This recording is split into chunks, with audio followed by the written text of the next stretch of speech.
is real.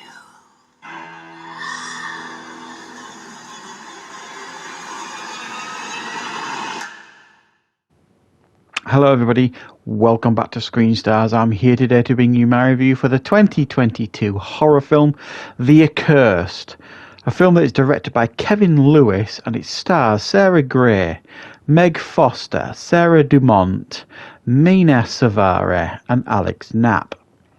Now the film focuses on Sarah Gray's character Ellie, who is, I think, a newly qualified nurse. She's been away abroad volunteering, essentially to get away from her mother. And whilst away, her mother has committed suicide. So she's come back to take care of all the affairs. Whilst back at home, she receives a phone call from Mena Savare's character, Alma, who's got an elderly patient that she wants her to look after. And she was recommended by her mother, who's obviously just passed. So wanting to kind of get away from it all, she decides to take the job. She turns up. It's a little bit creepy. It's like a wood out in the middle of nowhere, a house in the middle of these woods somewhere. And she's introduced to her patient, and it's an elderly Meg Foster, who is a patient that is bedbound. She's due to go into a hospice in a few days, 2 or 3 days, and she's just really there to nurse her before she goes into this hospice. Whilst there, she discovers that she may in fact be there for a more sinister reason. Right, what are my thoughts on The Accursed? The positives, right, for this film is it's well made. It's got a good level of production values about it. I think I might be wrong, but I think it's a Sky Cinema film. So it has got some good production values. It's got a decent cast here, and they are all giving decent performances. There's no one you watch here and you're thinking that they're not very good. Everyone's really delivering a pretty good performance here. It's a fairly high quality film, one that you would expect to see streaming somewhere like Sky Cinema, Netflix, Amazon Prime sort of thing.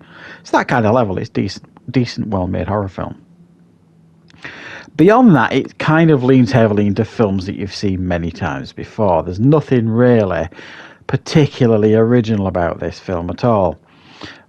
Even though there are some what you could describe as reasonably effective scares here and there. It's certainly if you're of a nervous disposition and and you don't watch a lot of horror films, this will probably make you jump here and there. There's some creepy imagery going on, like demonic entities trying to climb out of mouths, all this kind of stuff.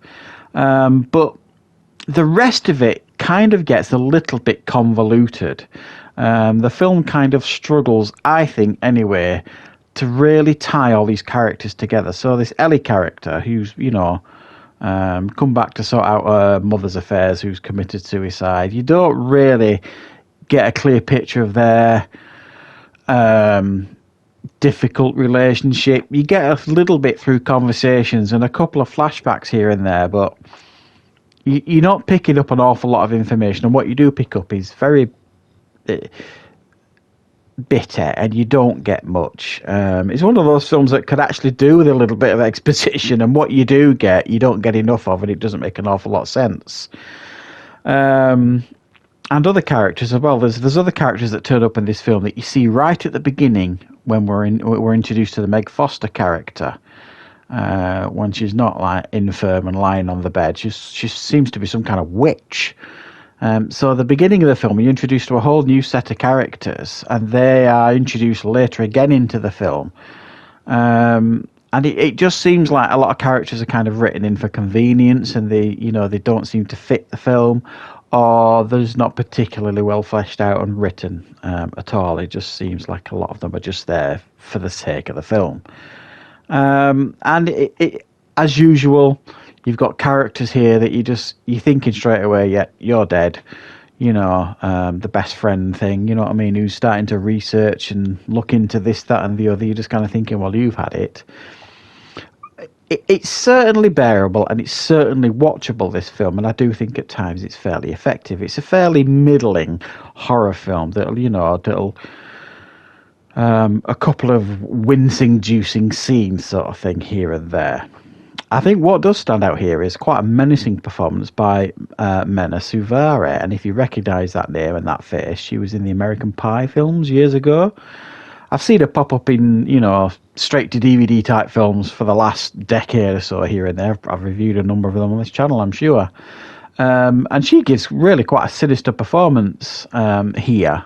And I don't really want to spoil what her role is in the film, but I thought she was pretty good, and I think she's probably got a future in these type of horror films or horror films in general. I thought she was pretty good, pretty effective.